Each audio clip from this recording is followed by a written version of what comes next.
Hi, this is Stephen Carson coming at you from St. Louis, Missouri, in these United States. We're having a hot week in St. Louis. Going to actually cool off shortly, unseasonably hot. Um, yeah, and I guess Ryan is too. Anyway, we'll get to that in a moment. I'll just mention real quickly that this show gets extremely appreciated support through mostly very small monthly um, donations through Subscribestar, and then sometimes folks throw something into our public Bitcoin wallet. Both of these things are available on the video description. And with that, let me bring on Ryan Turnipseed. Hello, sir. Hello, how are you? Yeah, I was going to say you must be getting some heat too because we were worrying about the fan, right? That you've got It is a fans. lovely 94 degrees here. So, So you don't have this is I'm sorry, is this school or home? this is home. So you don't have like air conditioning? You're in Well, we do. It's just the thing that sounded like a fan. that is the air So, conditioning? Oh, okay. yes. I see. Yeah, I just wondered, given the topic of our show, I wondered if you were uh in more primitive conditions. You know what I I mean, mean? this room was built on later compared to the rest of the house. So, that one unit is the air conditioning for the room. So, I am Yeah. basically in primitive condition for this. Yeah, you mean you've got a window unit, right? Yeah, Right, yeah. right. Yeah. Yeah, and if you're not using central air, you're practically in the Stone Ages at this point, right? Right. I mean, it looks neat in the movies when they're fanning. They got the ladies are fanning the guy or Yeah. whatever with the big palm fronds or whatever it is. But I mean, let's face it, central air is better. Anyway, okay. So, wow, this is going to be a challenging show because not because we don't know what to say. It's the opposite problem, right, Ryan? It's that Yeah. this is it's sort of two things. This is a topic that is something that Ryan and I, each in our own way, have a lot of thoughts about. And the articles we're going to try to do too. The articles are really rich and deep. And, aside from our own personal opinions, there's a lot here. There's a lot of rich content here. And it touches on so many things. So anyway, I hope everybody finds it interesting and we can keep it to some kind of reasonable length today.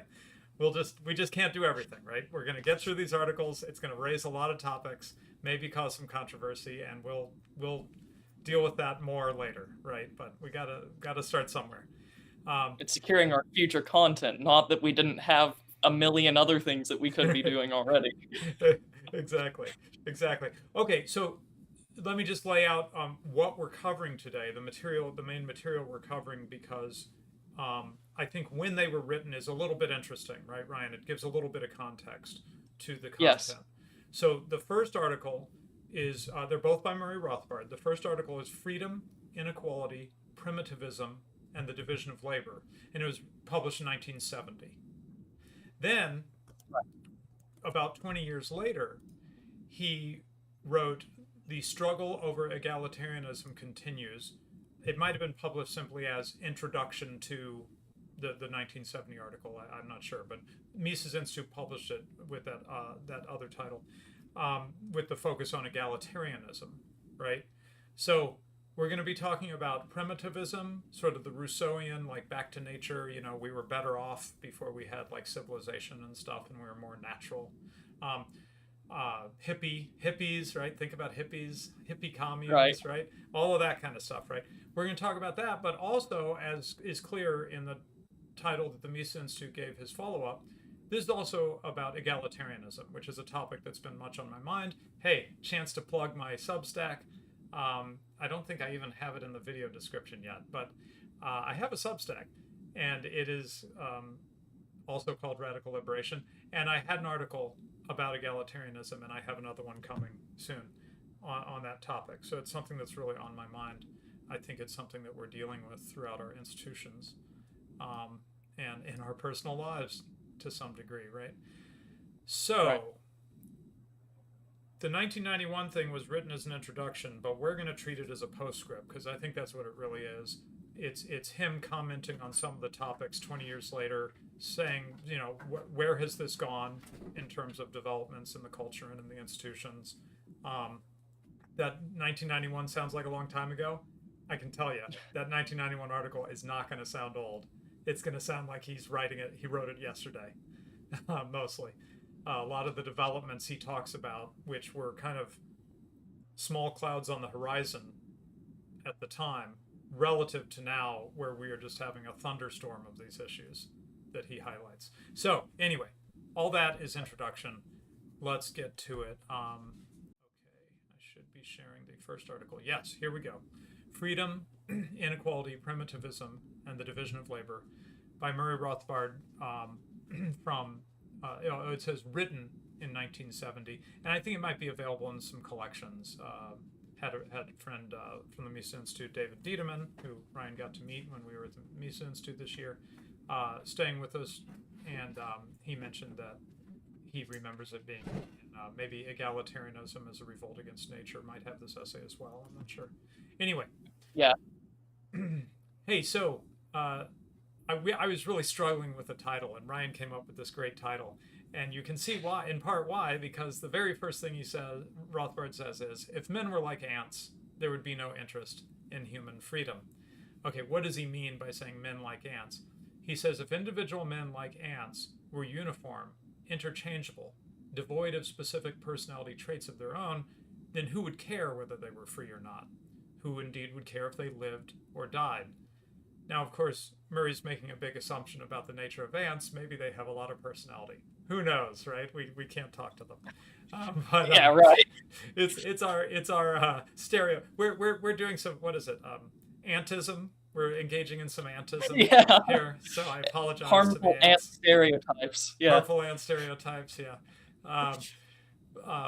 Anyway, so he goes on to say, the glory of the human race is the uniqueness of each individual, the fact that every person, though similar in many ways to others, possesses a completely individuated personality of his own.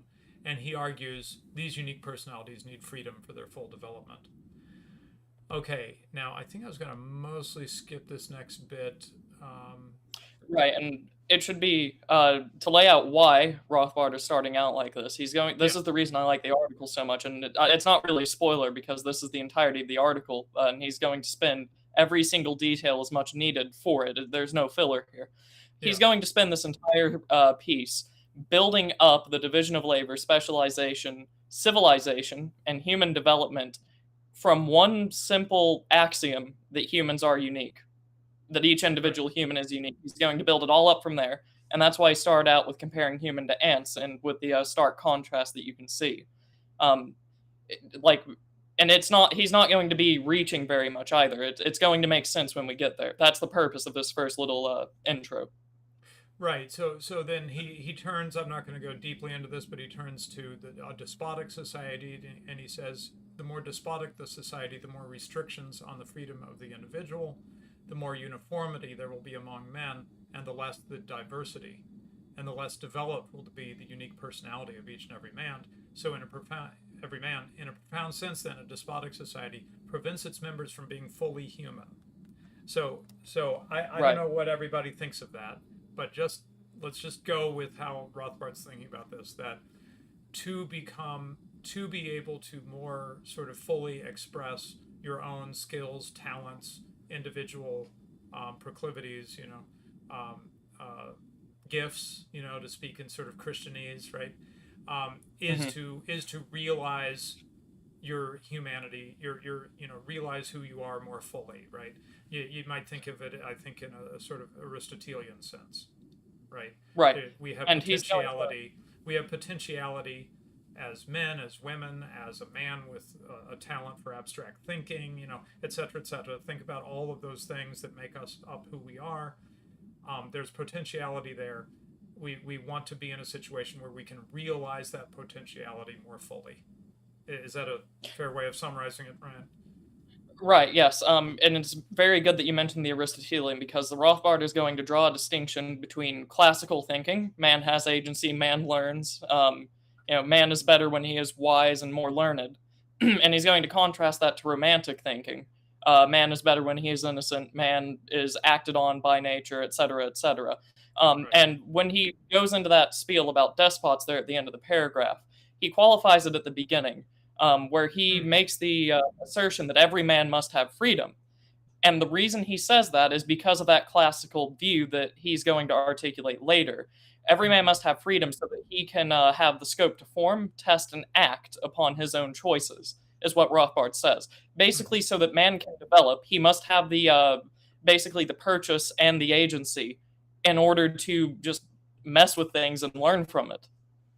Right. It's something I hope we can remember to come back to, Ryan, is that I think a lot of our sort of right-wing reactionary friends would start feeling uncomfortable at this point because in the name of freedom, we've experienced quite a bit of despotic behavior, right? Right. But let's table that for the moment. I think let's go through and see what Rothbard's perspective is here, and then bring back into it sort of the abuse of freedom, or at least the rhetorical abuse of freedom, right? Right. Okay. Yes. So, and he says, okay, so if freedom is a necessary condition for us to sort of realize our potential, right, to develop as an individual, it's not the only requirement, because society must be developed. And as usual with us Austrian economists, right, Ryan, we got to go back to the being alone on an island. Crusoe. Yes. Yeah, the Crusoe situation, Robinson Crusoe situation. We keep coming back to that. Why? Because it subtracts society out and leaves the person, right? Right. That's why we go back to that. Is we still have an acting person, but they don't have society around them to support them or restrict them or whatever, right? So that's why we keep coming back to the Crusoe situation. So he says, look, you might have all the talents, all the potentiality to be a creative physicist, but if you're alone on a desert island, you're probably not going to spend your time making great advances in physics, right? You're going to be trying to make it from day to day and just subsist, right?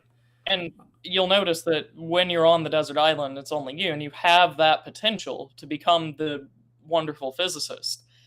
There is no use for it necessarily if we're going off from I am on a desert island completely alone. The things that you're trying to find uses for are, can I survive?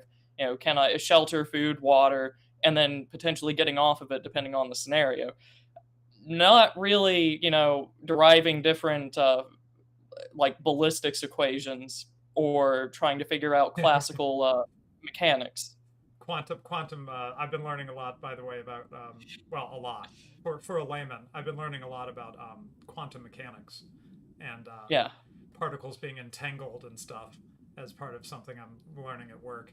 And this is not the thing I would spend my time doing, as interesting as it may be, if I was just trying to figure out, will I survive till tomorrow? Right. How will I eat? How will I drink? Things like that, the basics. Okay, so what does he say then? Only a society with a standard of living considerably higher than subsistence can afford to devote much of its resources to improving knowledge, to developing a myriad of goods and services above the level of brute subsistence. And so he says, the full development of the creative powers of each individual cannot occur in a primitive or undeveloped society. And that is the necessity, and here comes the magic economic phrase here, for a wide-ranging division of labor. Okay, so let's pause real quick, make sure we don't lose anyone. What do economists mean when we talk about division of labor? It means that, let's add His Man Friday to the Robinson Crusoe situation on the island. Now there's two of them.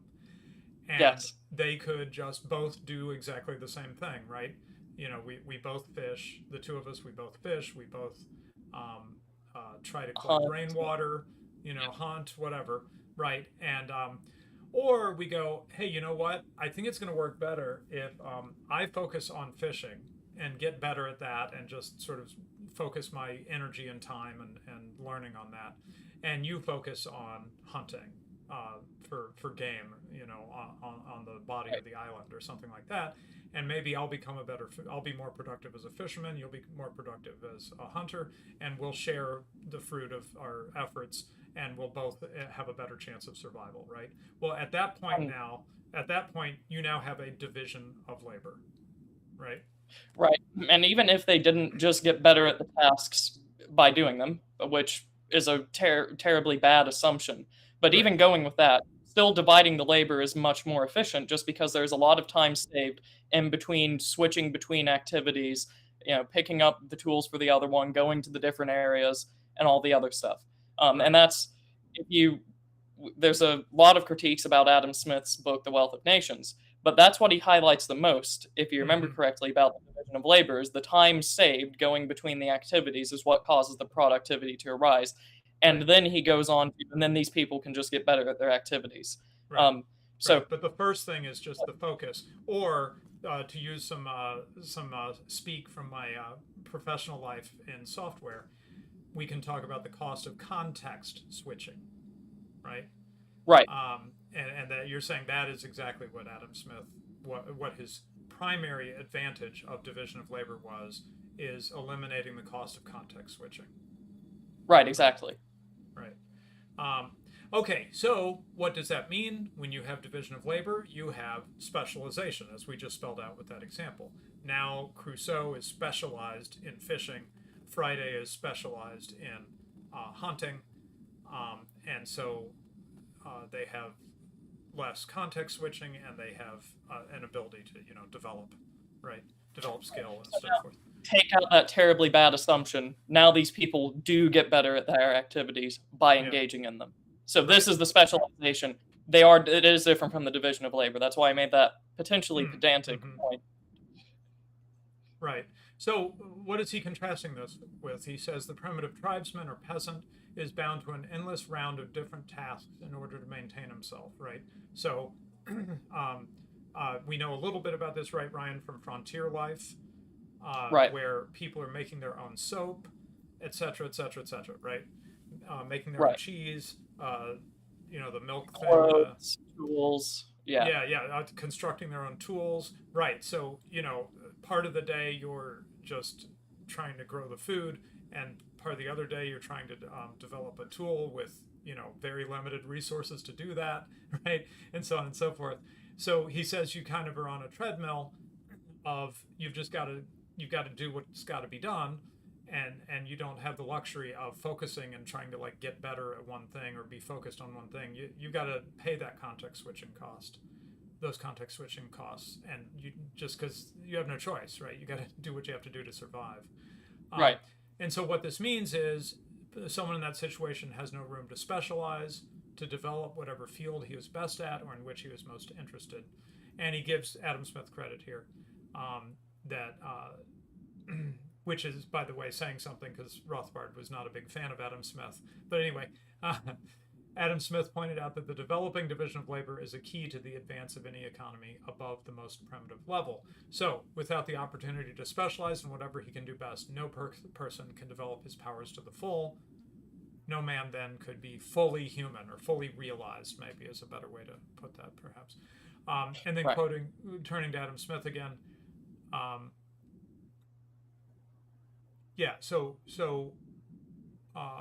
The extent of the division of labor limits the degree of specialization that any given economy can have, or as Adam Smith put it, the division of labor is limited by the extent of the market.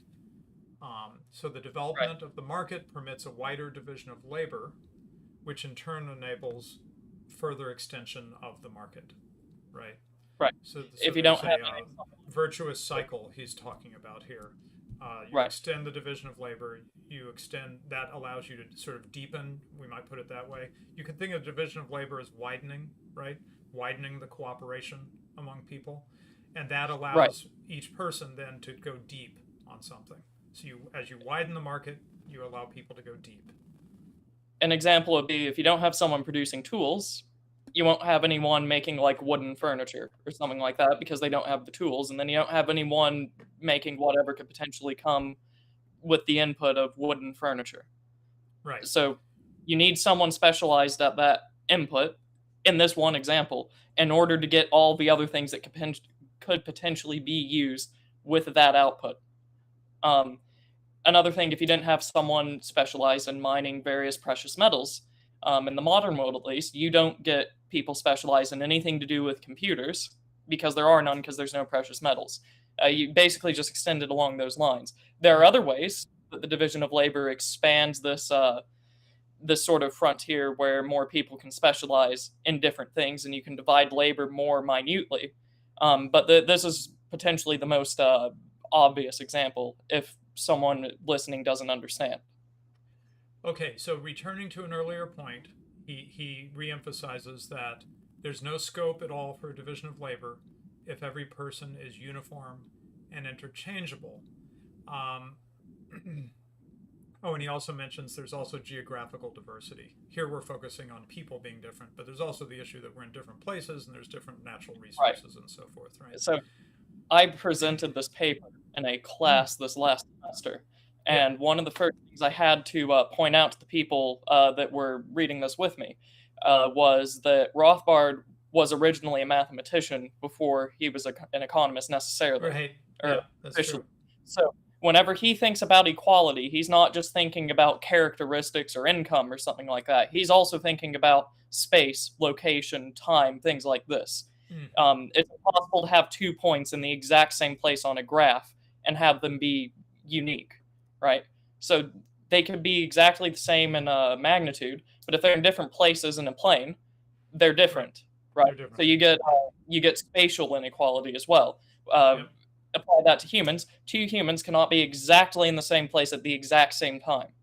Right. So you have that geographic inequality, and of course, you look outside of land, there's variation, there's inequality there for whoever's living there, both the human and the land being unequal. So it seems semantic, but this will actually, whenever we start talking about wider societal inequality, you'll probably see why that distinction is made. Yep. Location, location, location, as they say in real estate. Right. Okay, so what are some implications of all this? We talked about the widening of the market, the deepening of specialization, right?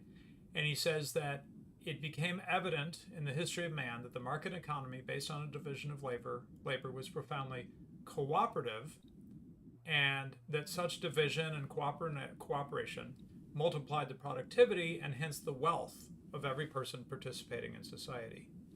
And now he quotes Mises, and I'm inclined, because Mises is so awesome, I'm inclined to just read this his bits of quotes out here. And actually, I didn't remember where this is, but anyway, where he's drawing from here. But so Mises puts it very clearly. Historically, division of labor originates in two facts of nature: the inequality of human abilities and the variety of the external conditions of human life on the earth. These two facts are really one: the diversity of nature. You know, Mises would, in this, would consider man and our abilities, you know, to be sort of given by nature, so to speak, right? So the diversity of nature, which does not repeat itself, but creates the universe in infinite, inexhaustible variety. These two conditions are indeed such as almost to force the division of labor on mankind. Old and young, men and women, cooperate by making appropriate use of their various abilities. Here also is the germ of the geographical division of labor. Man goes to the hunt and woman to the spring to fetch water. Had the strength and abilities of all individuals and the external conditions of production been everywhere equal, the idea of division of labor could never have arisen. You know, why is there any advantage to you doing that thing over there and me doing this over here if we are the same and the things around us are the same, right? Right, and then on like a more sort of fundamental level, you know, why do I need to talk to the perfectly duplicated hunter next to me when I'm a hunter? Like we both do the same, we both experience the same thing. Right. So no social life could have arisen among men of equal natural capacity in a world which was geographically uniform. He's saying there's no need to work together, to cooperate, right? Once labor has been divided, the division itself exercises a differentiating influence. The fact that labor is divided makes possible further cultivation of individual talent, and thus cooperation becomes more and more productive. Through cooperation, men are able to achieve what would have been beyond them as individuals. The greater productivity of work under the division of labor is a unifying influence. It leads men to regard each other as comrades in a joint struggle for welfare, rather than as competitors in a struggle for existence. Right? And sometimes, of Right. course, we become competitors in the struggle for existence, but usually those aren't happy times. So early on in the quote here, and this isn't just unique to economics recognizing these facts.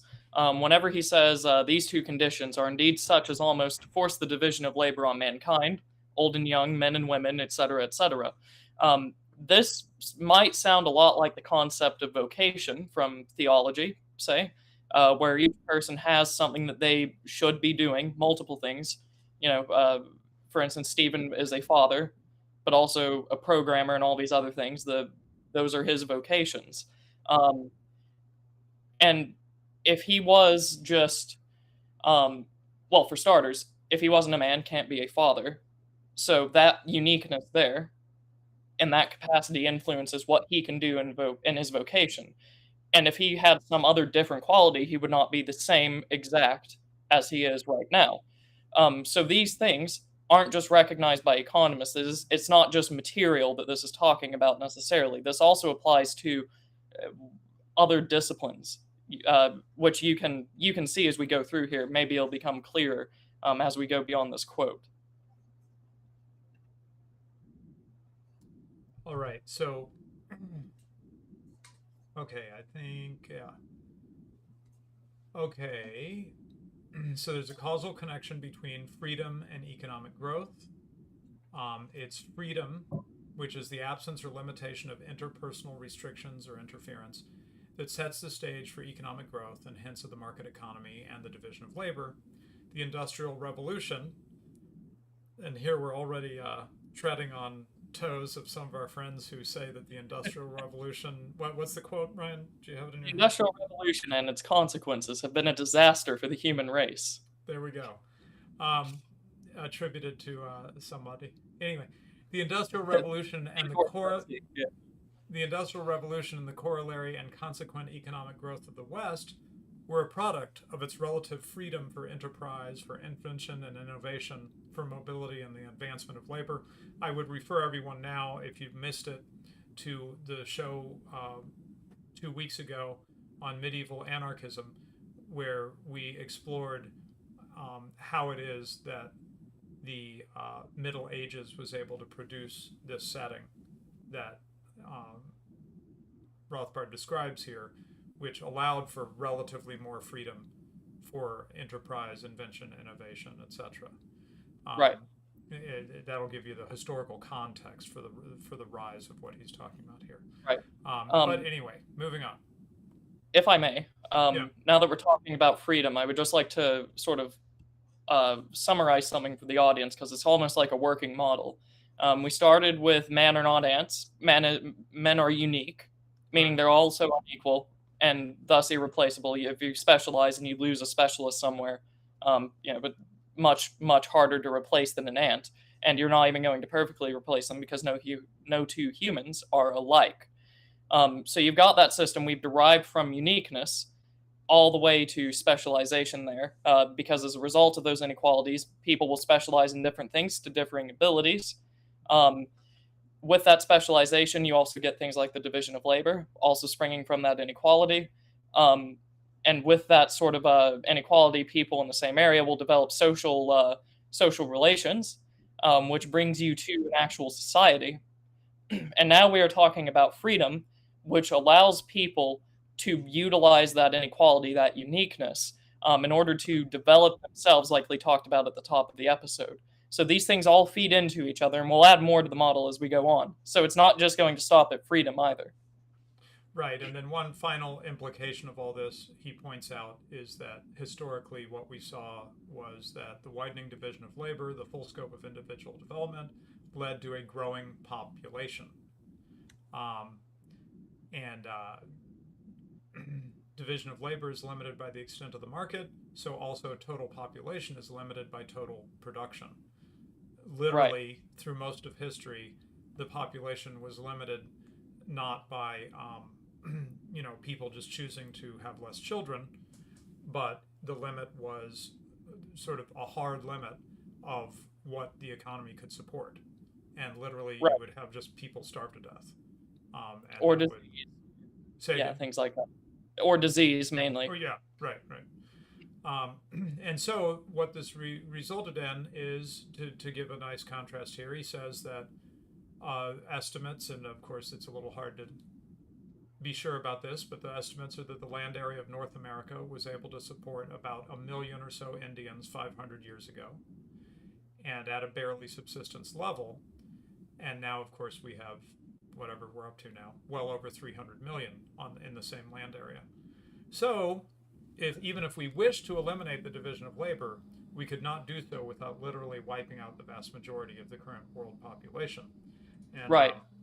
it is to his credit of being consistent that our friend academic agent, when he talks about, um, you know, uh, making a real change back towards an older way of doing things, he talks about that that would mean less people, right? Right. And Um, this is also an issue because going back to that model earlier, it's also influenced by population. The more people there are, the more the labor can be divided, the more specialization can happen, and the more ideas that you will get as a result by humans interacting with each other as well. Because that's another thing that's in the environment is other people. So whenever we talked about man developing and learning from his environment by interacting with it, you also get that with interacting with people. And of course, people also have different minds, and more people means that there are more minds. So as the population grows, you get more societal complexity. People will have more relations with each other, differing relations, etc. You'll also get more specialization, more division of labor, which then supports more population, and it just keeps feeding into each other. right. So he said all that to lay the groundwork for addressing opposition to the widening division of labor, etc. Everything that we just laid out.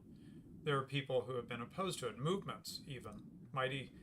He says, over the past 2 centuries, mighty social movements have sprung up which have been dedicated, he argues, at their heart to the stamping out of all human differences, of all individuality. So, for example, it's become apparent in recent years that the heart of the complex social philosophy of Marxism does not lie, as once seemed about 100 years ago, in their economic doctrines, like the labor theory of value, socialist state ownership of the means of production, central planning of the economy and society. He says those are really the superstructure around the inner core of what Marxian aspiration is all about. And by the way, Rothbard has written quite brilliantly in his Austrian perspective on the history of economic thought, or whatever it is, his economic thought about Marx, and that'll come back into it, his analysis of what really was driving Marx. But I recommend it to you if you have interest in such things. It's not long, and it's available for free on Mises.org. There's a chapter chapter 2 where he gets into Marx, and it's I think it's really, he cuts to the heart of it. So why do we know that these economic doctrines are not at the heart of Marxism? And that's because many Marxists in recent decades have been willing to abandon the labor theory of value, centralized socialist planning, when these things have been shown to be unworkable. Basically, socialism was tried many times throughout the 20th century in the Soviet Union and China and Cambodia, on and on and on. And it tended to result, well, frankly, it pretty much always resulted in famines, murder, Right. mass murder, and so forth, right? So And if you want more didn't work. information on that, we Say again? covered. If you want more information on that, we covered these different sections in communist history, especially in the USSR, in the episode on democide earlier Right. this year. Right, on mass murder. Yeah. And you specifically see a decline in murder when they go towards the new economic policy, which is just explicitly not communist. Right. And you see a complete decline in death. Basically, they abandon the economic parts of Marxism. Right. Okay, so what have we seen? He focuses here on the Marxists of the New Left in the United States and how they've been willing to jettison socialist economic theory and practice.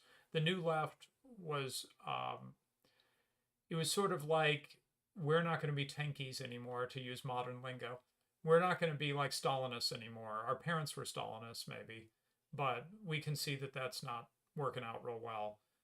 So we want to carry forward the vision of the left, but we want to eject sort of classical Marxism to some degree, or at least the surface part of classical Marxism. So they were ready. Go ahead. It's differing in implementation, because the Bolsheviks were willing, obviously, to discard a lot of it and get there very slowly in the perspective of the new left. And that's why if you talk to any one of these new leftists, they hate talking about the USSR because they don't view it as communism, because it did not have as its highest goal to reach the end state of communism, whatever that might be to the individual interpreter. Right, and we'll get more into that in a moment. So, what were they not willing to abandon? If they're willing to abandon like central economic planning, the classical definition of socialism was public ownership of the means of production. If they're willing to abandon that, what is it that they wouldn't abandon? And he says what they have not been willing to abandon is the philosophic heart of the Marxian ideal, not socialism or socialist planning, concerned anyway with what is supposed to be a temporary stage of development, according to Marx, but communism itself, the communist ideal. That is what excites the contemporary Marxist. And so he talks about, as you said, why they're not so excited about like Soviet Russia, but they're more excited about Che Guevara, Fidel Castro, Mao Zedong, because they want to really leap into communism. You might have heard of the Great Leap Forward under Mao Zedong, for example. Right. And I would bring up the really extreme example is what were the name in Cambodia? The Khmer Rouge. Pol Pot and the Khmer Rouge, who were just basically like, we're shutting civilization down, sending everyone out into the country, and we're crushing all the glasses and probably shooting you if you wore glasses, all that kind of stuff. Right. Okay, so Karl Marx was vague and cloudy in describing the communist ideal. What he means by that is the end state. Marx was like, here, trust me, the inevitable stages of forces of history or whatever are going to lead us from feudalism to capitalism to socialism or state socialism, and then we're going to have the classless society and communism, right? So he's saying that actually that final state, what that final state would actually look like and how it would work or how to get to it even, Marx was actually kind of vague about it. But one essential feature was the eradication of the division of labor. And this brings us to the notion of alienation, which you might have heard Marxists talk about. And the issue of alienation is not, we tend to psychologize everything these days. Rothbard points out this was not about sort of feeling psychologically alienated. It had to do with the worker being alienated from the product of their labor. So a worker in a steel mill makes steel, but they don't actually use the steel. They just get paid in money, and then they use the money to go buy other things. To Marx, this was terrible. You should consume your own product. Otherwise, you're alienated. The steel worker is alienated from his steel. The shoemaker is alienated from his shoes. Go ahead, Ren. It's the whole... whenever you hear the meme that goes around that says that Marxism is just a Christian heresy, this is where it's not too far off, because Marx takes a very literalistic approach to the worker should possess the fruits of its own labor. Well, quite literally here, he is willing to throw out any sort of economic system that doesn't end with the worker actually taking home the product of his labor. Right. So this is what it's talking about. It has nothing to do with psychology or emotion or anything like that. He is making the case, Marx is, that there is something very deeply wrong with a system that basically parts a worker from what is produced by the worker himself. Right. Okay. And Rothbard, in his usual funny way, says the proper response to this problem, it seems to me, is so what? Why should anyone care about this sort of alienation? Seems like for most of us works pretty well to do our job, get paid, and then use that money to buy the things we need, right? Like, why is this such a big deal? Well, to Marx, any differences between men, and therefore any specialization in the division of labor, is a contradiction. Um, and the communist goal is to replace that contradiction with harmony among all. So this is where we get, and we're about to get there. I think he's going to cover. Anyway, he's going to cover it at some point. There is a sort of an underlying philosophy, or even a sort of a theological kind of worldview that's coming in here, because again, you might ask yourself, well, why is differences between people like a problem? You know, why is that? Why does that create tension, that there's diversity among people? You know, for us to like not, well, here he actually uses the ant reference again. He says, to the Marxist, any individual differences, any diversity among men are contradictions to be stamped out and replaced by the uniformity of the ant heap. Friedrich Engels maintained that the emergence of the division of labor shattered the alleged classless harmony and uniformity of primitive society. And so we needed to get back to that. We needed to abolish the division of labor and class conflict and differences, and usher in the ideal harmony of the classless society, the society of total uniformity. Now, I can't help, Ryan, but think of Rousseau when Friedrich Engels has this image of what primitive society was like and how it was so great, and really we've made a mistake to go away from it, basically. Right? If I remember correctly, we will name drop Rousseau later in the piece, but right. Something else to bring up here as well. That working model that we had when we were just covering the actual theory, from uniqueness to society basically forming as a result of that uniqueness. You can also make the inverse. If there's no uniqueness, there's no differences between people, there's full equality.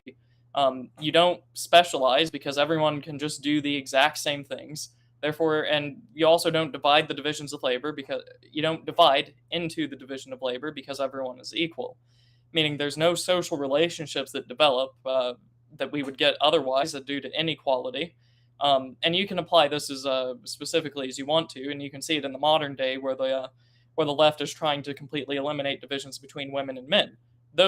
Men and women are unequal by the basic fact that they do not share the exact same features bodily.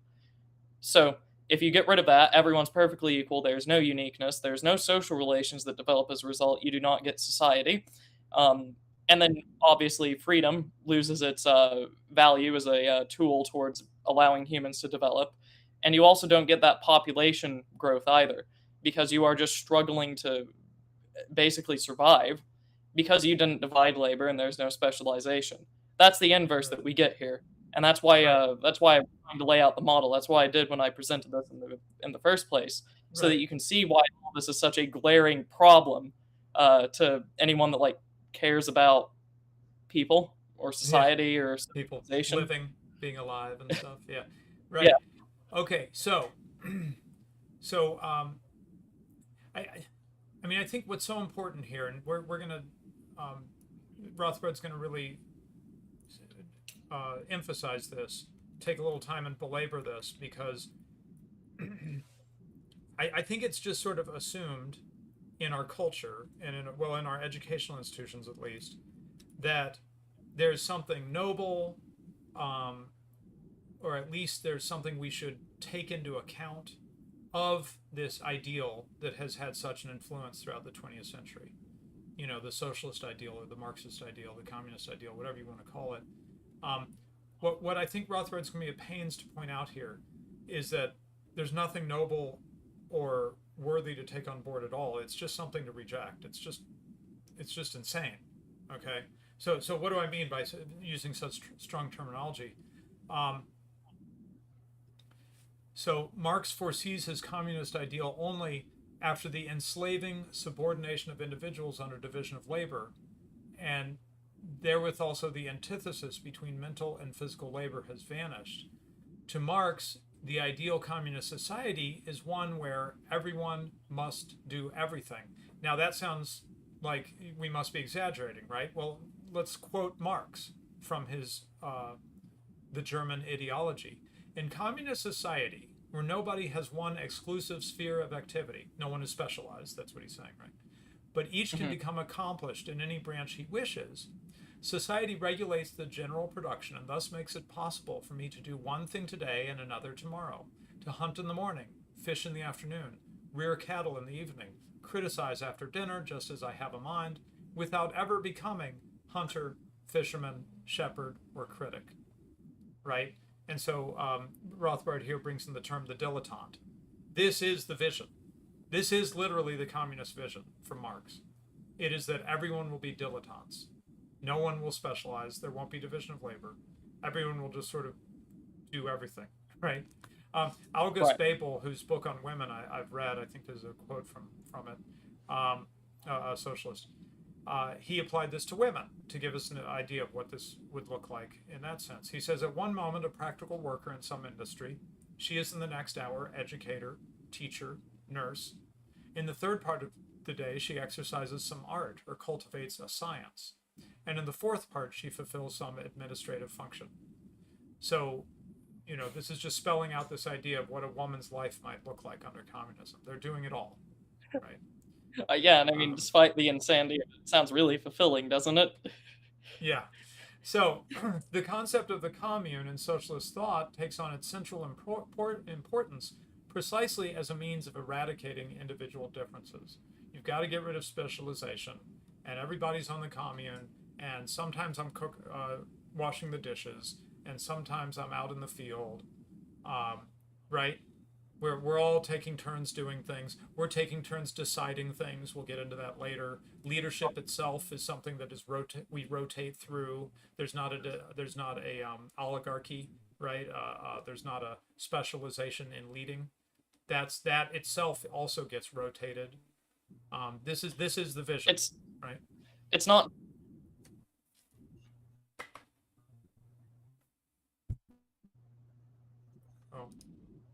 Go ahead. Right, and it's not just you're not necessarily. Sorry, yeah, my internet died, I think. It's not just taking turns; it's doing what you want to do. So you don't necessarily coordinate with someone and say, "I want to be the shepherd for today," because that's dividing the labor. You just literally do what you want to do. It's whenever you see people joking online about the after the revolution, I want to be the like poet or something like that, and they make fun of them because of how naive it is. Right. That is, in theory, how this is supposed to work. You do what you want to do, regardless of productivity or anything like that, or trying to advance your society. You do what you want to do because that is, in essence, the reason that you are here, supposedly. Which a life of pure whim, right? Right, exactly. So it's not, you don't get to take turns. That is too organized and divided. You do what you want to do when you want to do it. Okay, a few more quotes to try to prove to you that we're not just we're not making the communists out to be something they weren't. Here's Engels in Anti-Düring.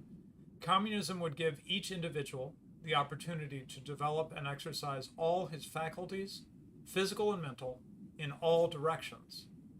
And Lenin, in 1920, wrote of the abolition of the division of labor among people. So Lenin actually literally uses the term division of labor. Rothbard isn't just like bringing something foreign to the table here. They are thinking about division of labor because Marx studied economics and the rest of them did too, right? So they're aware of the notion of division of labor and they don't like it. And they're explicit about it. So Lenin in 1920, the abolition of the division of labor among people, to educate and school people, give them all-round development and an all-round training so that they are able to do everything. Communism is advancing and must advance towards that goal and will reach it. Okay, so this absurd ideal. Do everything.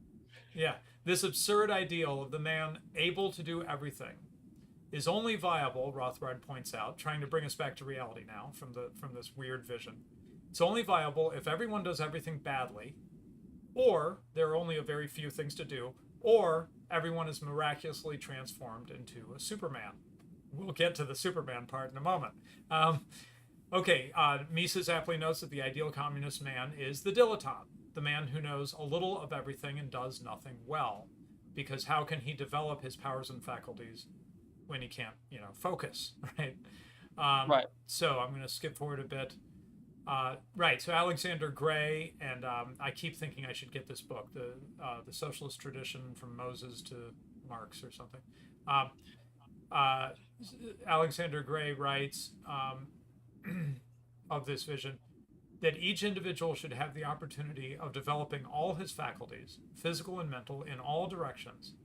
It is a dream which will cheer the vision only of the simple-minded, oblivious of the restrictions imposed by the narrow limits of human life, for life is a series of acts of choice, and each choice is at the same time a renunciation.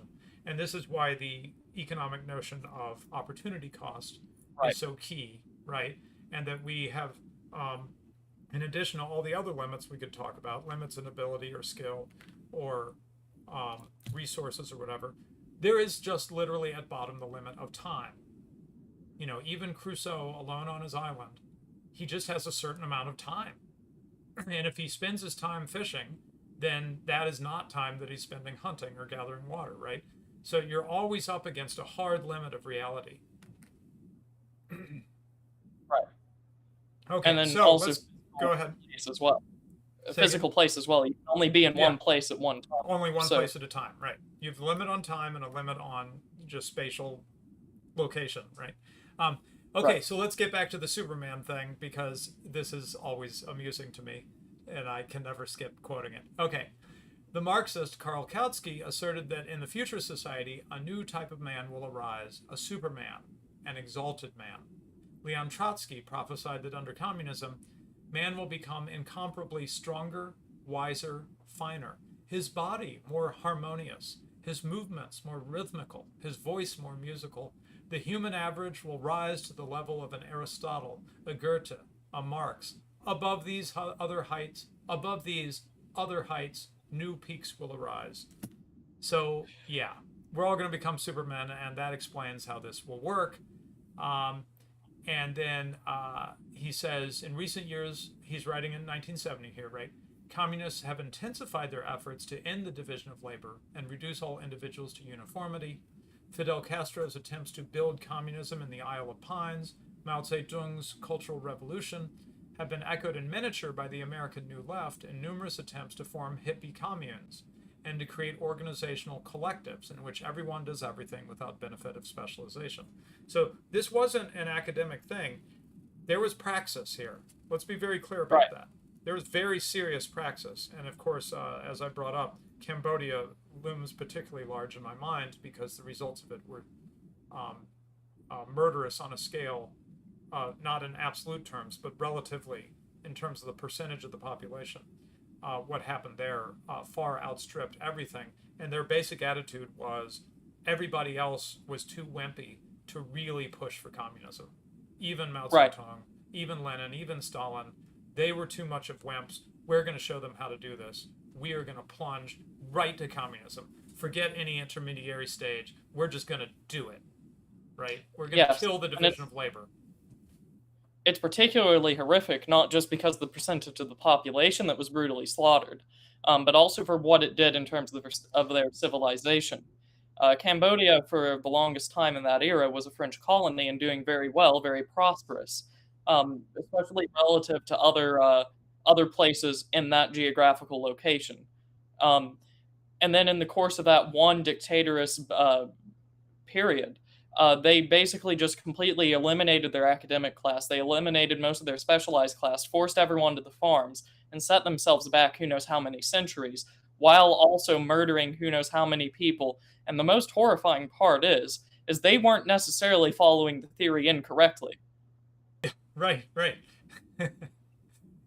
When you understand as Rothbard does here, what the heart of it is, what the heart of the vision is, Pol Pot and the Khmer Rouge, they got it.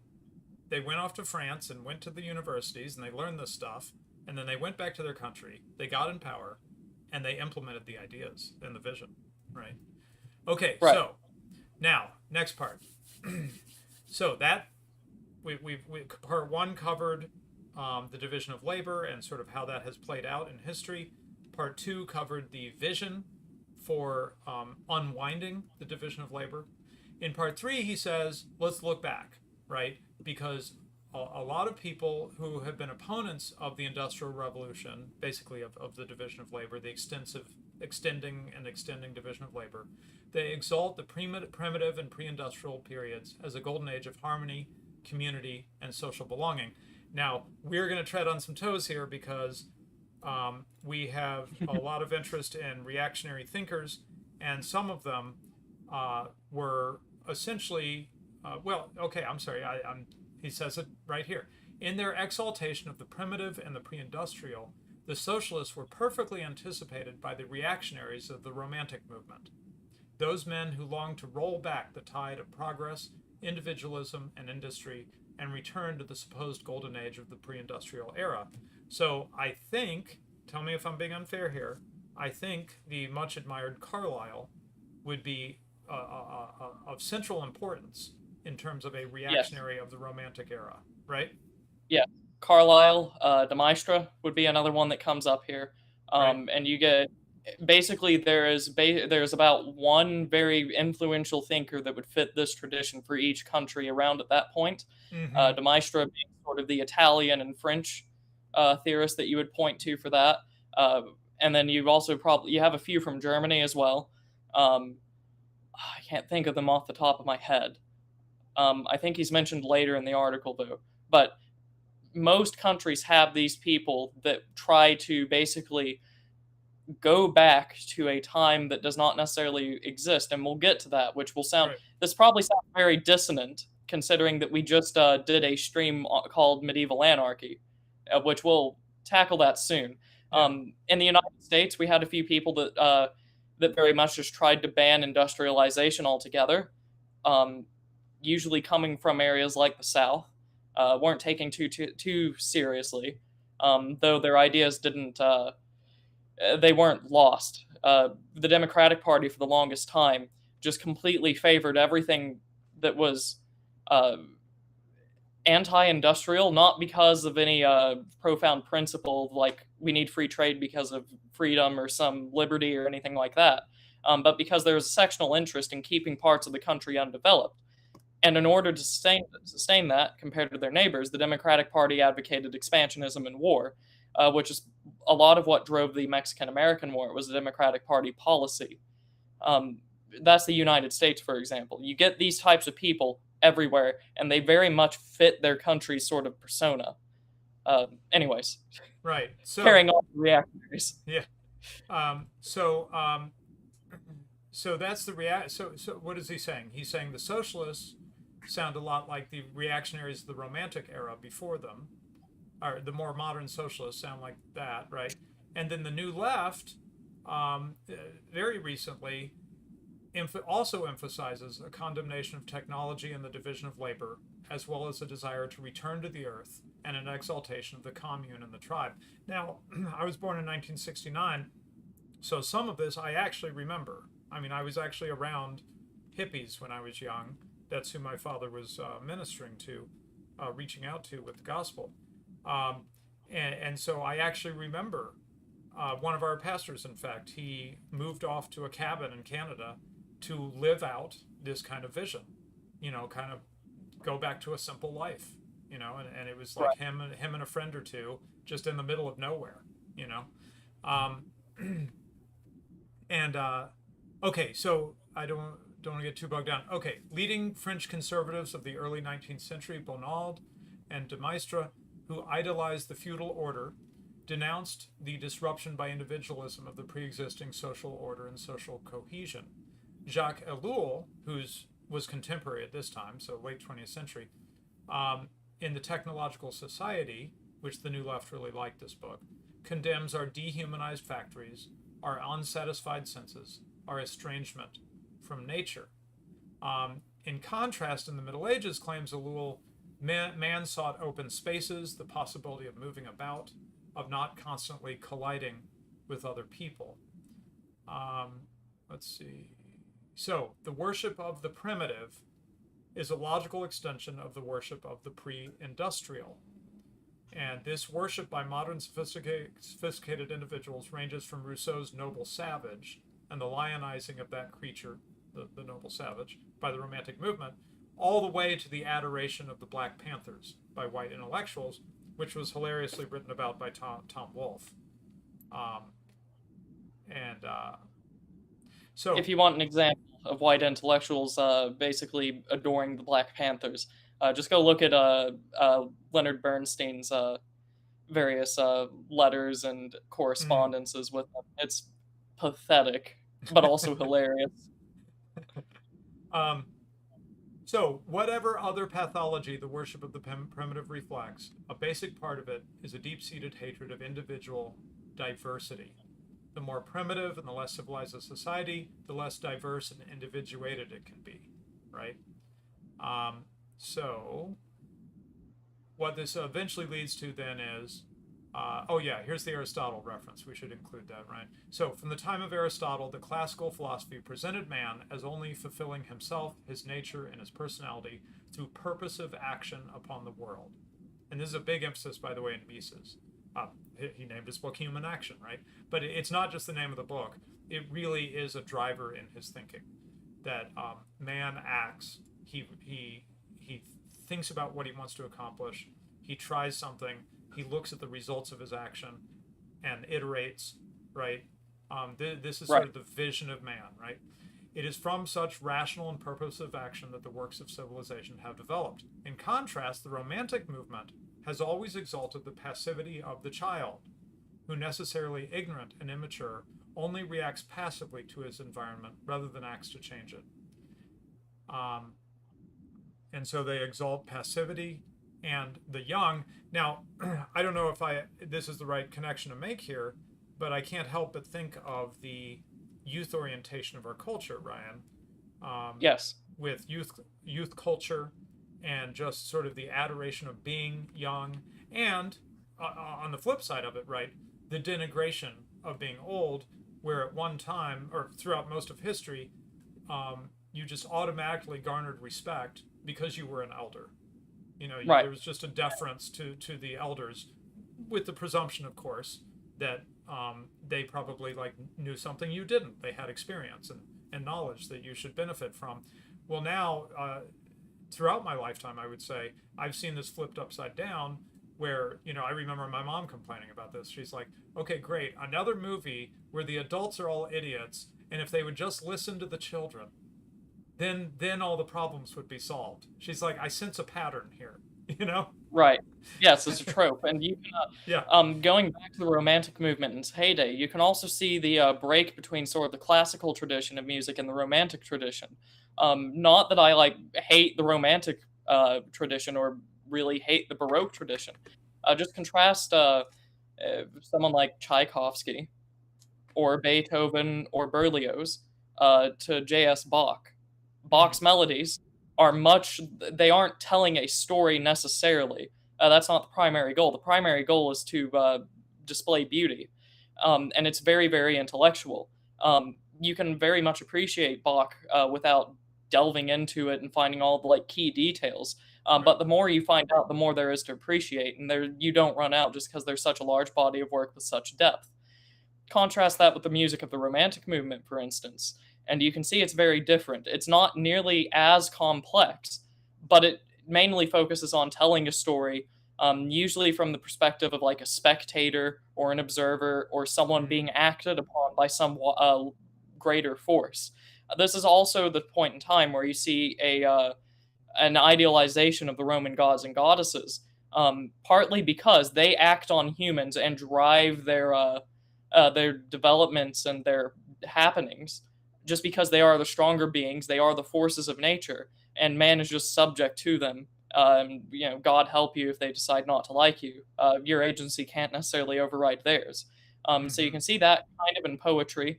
You can see it in music, and you can also see it in the literature. Right in this point in time, you get novels like Les Miserables, which I don't hate it at all. I think it's one of my favorite novels. But you see this theme where the romantic ideal is very passive, very sort of just being acted upon, and it's seen as very innocent, very feel-good, very warm, very emotional. All of the bad characters in Les Miserables are plotting, scheming, very rational. They're money changers. They're legalists that know every single part of the law. And then all the good people, once again, this isn't tearing down the whole thing, and I very much go and implore you all to read it, if you haven't already. The good characters, from the point of view of the romanticist that wrote it, Victor Hugo, they all have an innocence and naivety about them. So at the beginning of the novel, you get a monk that will help what will become the main character just out of the goodness of his heart. Why? Because God wills you to do so. You don't necessarily have a choice. So, and then the person struggles with it as if he is not in control of himself. He has to fight between the bad side of him and the good side of him. So you get this stark contrast from the plotting, scheming rationalists of the antagonists, and then the sort of very good, innocent, naive protagonists. Right. It's just pervasive, surrounding everything. Great segue. Here, let me get myself sorted. Okay, great segue, because what does he say next, Rothbard? If reason, purpose, and action are to be spurned, then what replaces them in the romantic pantheon are unanalyzed, spontaneous feelings. What are your feelings? How do you feel about things, right? This becomes supremely important. And it's interesting, by the way, Ryan, because of other things in my life, I've learned about the genuine importance of feelings and paying attention to your gut instincts and stuff like that. But as usual, in the name of respecting feelings, we end up, I think, throwing out rationality. Throwing out rationality and throwing out the feelings, that the proper place of feeling, right? Right. Okay, so I'm gonna skip a bit, just trying to not. We could be here all day, so I got to skip over a little. Okay, he talks about some critiques of romanticism and primitivism. Mises says, primitive man lacks all individuality in our sense. Personality was not bestowed upon man at the outset. It has been acquired in the course of evolution of society. This is one of the things that's been very interesting to me reading Mises, is that things I thought of as just always being there, Mises said, no, those are things that developed, actually, along with division of labor and so forth. Okay, more critiques of Ellul, if you want to see that, quoting and critiquing Ellul, but I'm going to skip over for now. So, he brings up Marcuse, I think that's how you say it, Marcuse, however you say it. To Marcuse, any purpose of rational action is by definition repressive, to which he contrasts the liberated state of spontaneous play. So this would go against sort of a traditional virtue of like discipline, right? Right. I think a very old virtue, certainly something you would come out of the Middle Ages with, is, this is someone who disciplined themselves. They learned a craft. They learned a skill. They put in the hard work, and we admire that, right? Right. And this instead that's repressive, that kind of thing, and you should just play, just relax. This is important to the point that we've been making throughout this: uniqueness leading to civilization, and then the counters to it. Because there's a small point mentioned by Rothbard earlier, but it's really key. Emotions, if you make that the foundation of a human, it very much limits the uniqueness that can come out of that human, just because there's a limited number of emotions and a limited way of expressing them, compared to intellect and the developments that you can make by interacting with your environment and learning from it and having takeaways from it. So focusing on emotion, then, is in its own way a form of equalizing or leveling. So let's look at the primitive that gets looked back on by the Romantics and so forth as sort of where we should be. And Rothbard says, we must realize that the primitive faces a world which he cannot understand, since he is not engaged in much of a rational scientific inquiry into its workings. So we know that what a thunderstorm is, and therefore take rational measures against it, but the savage does not know, and surmises that the god of thunder is displeased with him and must be propitiated with sacrifices and votive offerings.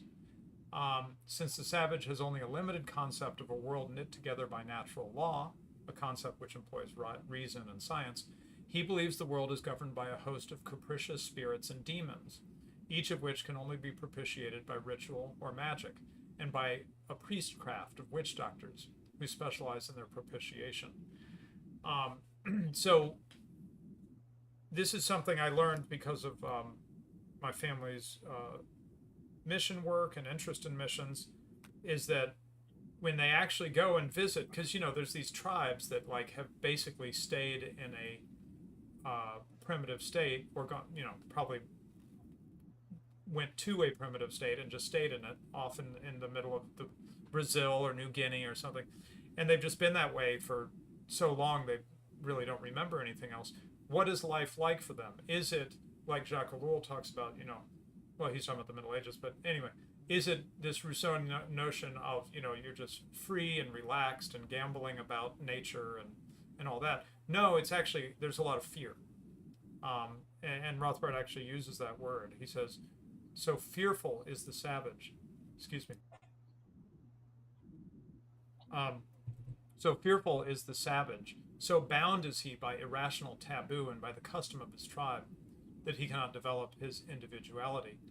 Well, that's one force going on that restricts the, sort of the primitive, in the primitive setting of developing. But there's more that we're going to get to.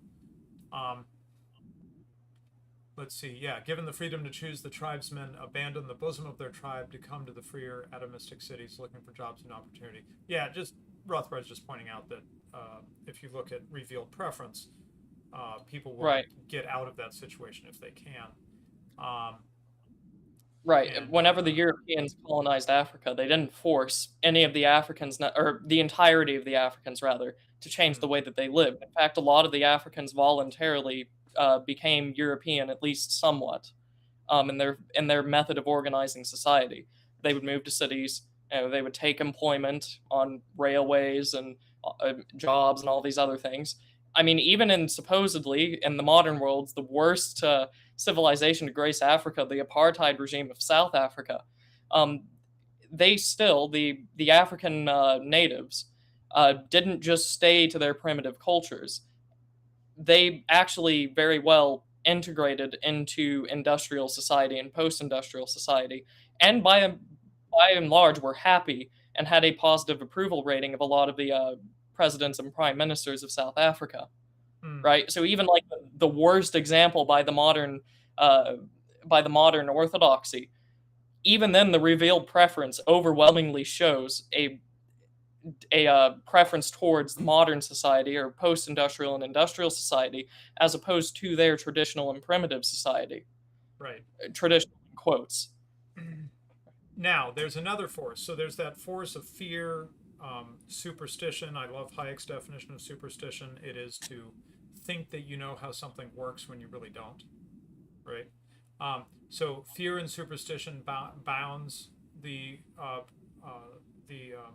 primitive, but there's more, and this you may not realize. West African development has been impeded by the extended family concept that if one man prospers, he is duty-bound to share this bounty with a host of relatives. This drains off the reward for his productivity, cripples his incentive to succeed, never mind the fact that, rather than sort of the successful entrepreneur gaining funds and using them to do more successful entrepreneurship, instead it just gets distributed to all your cousins and so forth. Yeah, immediately. So Lord Bauer, who we talked about recently, Peter Bauer, he says, many admit in private discussion that they dread these extensive obligations. The fear of the obligations of the family system is partly responsible for the widespread use of textiles and trinkets as outlets for savings, in preference to more productive forms of investment, which are more likely to attract the attention of relatives. So many Africans distrust banks because they're afraid that the money and the amount of money in their account will get leaked to members of their family. Okay, right. Imagine that kind of life.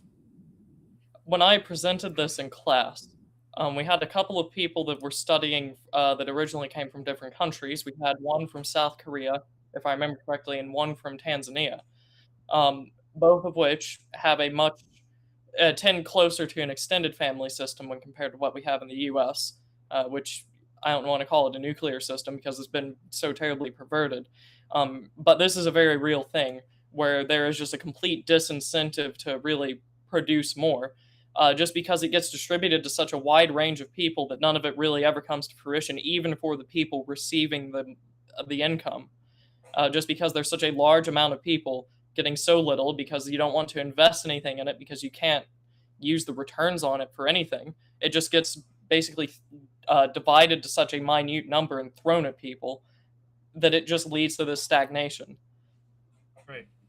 So, I skipped a bit, but his conclusion here is the primitive community, far from being happy, harmonious, and idyllic, is much more likely to be ridden by mutual suspicion and envy of the more successful or better favored, an envy so pervasive as to cripple, by the fear of its presence, all personal or general economic development. Here he turns to the book Envy by Helmut Schech, which I'm feeling guilt-ridden. I've had sitting on my shelves for decades and I haven't read. I think I really should. But listen to what it's like to be in this setting. The Siriono Indian of Bolivia eats alone at night, because if he eats by day, a crowd gathers around him to stare in envious hatred.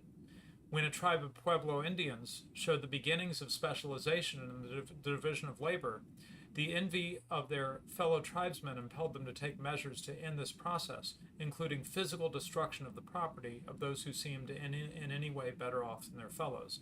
This is the old, if a nail sticks up, it shall be hammered down, right? Just a little bit more, just so you start to feel the claustrophobia of being in this kind of setting. The man who speaks little, he's talking about a Mexican Indian village. The man who speaks little, keeps his affairs to himself, and maintains some distance between himself and others, has less chance of creating enemies or of being criticized or envied. A man does not generally discuss his plans to buy or sell or take a trip. And Professor Schech comments, it is difficult to envisage what it means for the economic and technical development of a community when almost automatically and as a matter of principle, the future dimension is banned from human intercourse and conversation, when it cannot even be discussed. Ubiquitous envy, fear of it, and those who harbor it, cuts off such people from any kind of communal action directed towards the future. All striving, all preparation and planning for the future can be undertaken only by socially fragmented, secretive beings. We are just so used, most of us are so used to a setting in which you just assume that you can make plans, you can talk about them, you can build up your savings to plan for a trip or for a business you want to start, that you will probably be supported and encouraged by others. They're like, oh, wow, that's cool. You're going to start a business? That's awesome. Can I help you? Right?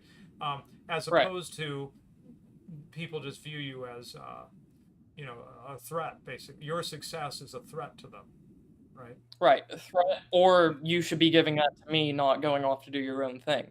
And we can throw out the counterpoint to all of this. So we can see societies where they have extended families, or the communitarian family model, where the entirety of the family, all generations, live together. You see that primarily in Eastern Europe, parts of most of Asia, Africa, and parts of the Americas.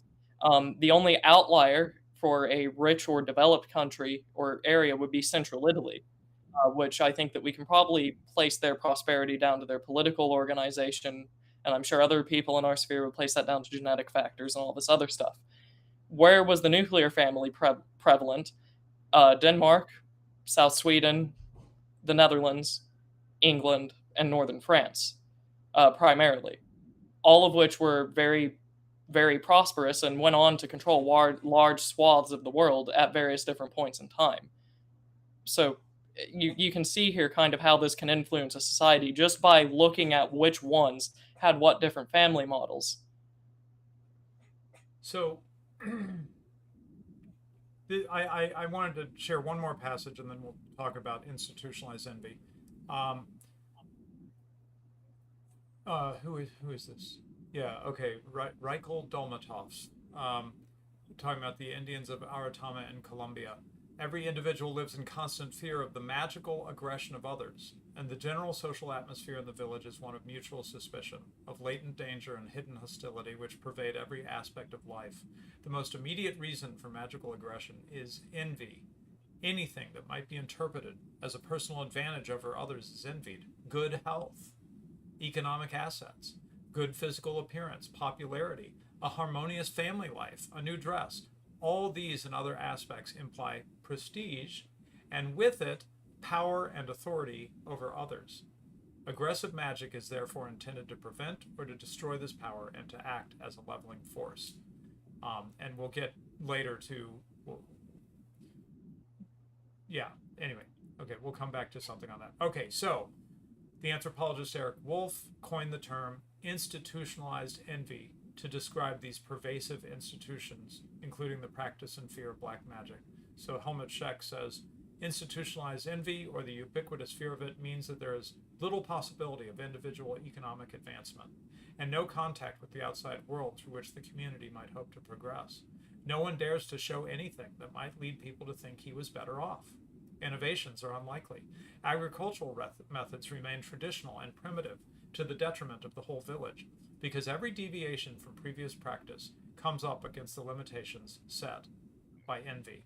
And so Scheck concludes, the myth of a golden age, when social harmony prevailed because each man had about as little as the next one, the warm and generous community spirit of simple societies, was indeed for the most part just a myth. And social scientists should have known better than to fashion out of it a set of utopian standards with which to criticize their own societies. So Scheck is saying that, the Rousseauian vision of the past just isn't true. And because we can actually see people in that condition if you go to certain parts of the world, and you can see what their life is like, as we just went through. So, okay, I'm going to skip a bit here about the critiques of romanticism. Yeah, okay, so let's go to this next part. So, the left does not couch its demands in terms of stamping out diversity. In fact, as we know, diversity has become a word that they have tried to copyright. Yeah? Diversity. Right. What is it? Jordan Peterson always talks about DIE, diversity, yeah, inclusion, equity. Right. So they've tried to take that word over, even though really their aim is to stamp out diversity. So they don't couch their demands in terms of stamping out diversity. They use the word equality. It's in the name of equality that the left seeks all manners of measures, from progressive taxation to the ultimate stage of equality. But as Rothbard points out, equality, the ideal of human equality, can only imply total uniformity and the utter stamping out of individuality. And egalitarian measures do not work because they violate the basic nature of man, of what it means for the individual man to be truly human. The call of equality is a siren song that can only mean the destruction of all that we cherish as being human. And this is where my thinking has been going, that as I talked about on Lamster and in my Substack article, and I'm going to write up a little bit more of what I said on Lamster, this equality thing has nothing to offer us, in my view. The egalitarian vision is just not true to the nature of man. It is theologically wrong. It's wrong from a natural law point of view. It's not something we should compromise or take on board or sprinkle a little egalitarianism on our traditional institutions like the church and the family and so forth. It's just wrong, and we should just get rid of it. Spit it out. So I won't go into it, but he very quickly says, how does the term equality even have a favorable connotation? And that is because of the classical liberals who talked about equal freedom before the law and so forth, equality of liberty. But he argues basically that these two things are in opposition to each other. Equality of outcome and equality of liberty you can't have both, because when you have equality of liberty, you get inequality of income and inequality of control, as he says, which we'll develop in a moment. Go ahead. And if you want more on this specific topic, inequality and the development of human civilization in particular, and particularly the West. We did a couple of streams on liberty versus democracy, or freedom versus democracy. I forget what we titled it, where we went over Knut Ledeen's book, Liberty or Equality. So we have more than a couple hours on that topic, going through each individual point, arguing for liberty as a tool, basically, to bring about the fullness of humanity, whatever it is that humans are capable of bringing about that is good. Okay, now here, interestingly, he brings in something that Academic Agent has really been emphasizing. He talks about Robert Michel's, talked about one of the great laws of sociology, the iron law of oligarchy. In every organized activity, no matter the sphere, a small number will become the oligarchical leaders and the others will follow. So let's be clear here that we're not necessarily talking about what, say, libertarians object to, which I prefer to call the monopoly state, right? Or monopoly government, I guess is a better way to put it, the monopoly government.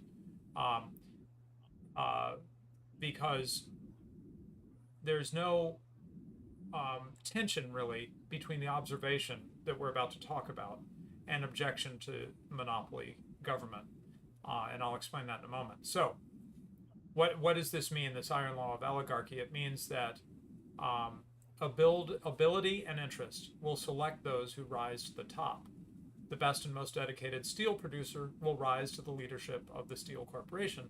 The ablest and most energetic will tend to rise to the leadership in the local bridge club, and so on. So this isn't even a strictly political, in the narrow sense, observation. It's something you can see in all kinds of organizations and even in a family, right? Right. So, and where did Michels get this observation from? I thought this was interesting. He discovered the iron law by observing the rigid, bureaucratic, oligarchic rule that pervaded the social democratic parties of Europe in the late 19th century, even though supposedly they were dedicated to equality and the abolition of the division of labor. So even in the organizations that were meant to be pushing abolition of the division of labor and, hey, we're all going to be equal, they were not structured that way internally. Right. Right. And then he even mentions Lenin at some point. Anyway, we'll get to that. Go ahead. On the surface of these social democratic and labor parties in Europe, in the British example, it is very easy to see on the surface that for what they may preach, if bringing about Marxism was their main goal, they absolutely were not living it. Because the Labour Party, by the time it got its first government, if I remember correctly, had quite a few people with landed titles attached to their names. So, you get that sort of dissonance there, where it's very obvious to anyone that an organization, within or without a party, there's just going to be hierarchy. So the Labor parties and the Social Democrats, much to the dismay of the people that would come after these first generations, that would be much more radical and much more leveling in their ideologies, they understood quite a lot about hierarchy and about having people above one another just being the natural state of things, regardless of what their ideology actually said about that.